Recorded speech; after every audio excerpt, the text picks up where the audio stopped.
Mutton எலும்பு soup ரொம்ப ரொம்ப சிம்பிளாக பண்ணலாம். ஆனால் இது ரொம்ப டேஸ்டியாக இருக்கும். ட்ரை பண்ணி பாருங்கள். ஃபஸ்ட்டு நான் 1/4 கிலோ மட்டன், அதாவது எலும்பு மட்டும் எடுத்துருக்கிறேன்.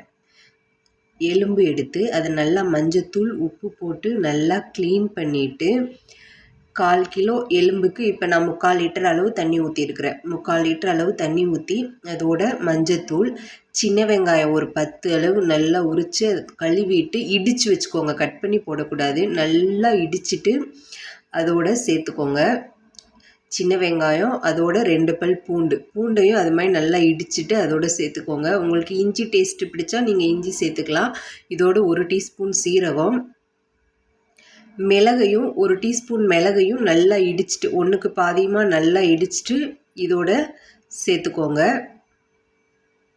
உப்பு, இப்போ இதுக்கு தேவையான அளவு உப்பு சேர்த்துக்கலாம். உப்பையும் போட்டுட்டு நல்லா எல்லாத்தையும் மிக்ஸ் பண்ணி விட்டு குக்கர் மூடியை க்ளோஸ் பண்ணிவிட்டு சிம்மில் தான் வைக்கணும். சிம்மில் வச்சு ஒரு 10 விசில் வரைக்கும் விட்டு எடுத்தால் நமக்கு சூப்பரான மட்டன் எலும்பு சூப் ரெடி. இதுக்கு எண்ணெய் எதுவுமே ஊற்ற தேவையில்லை.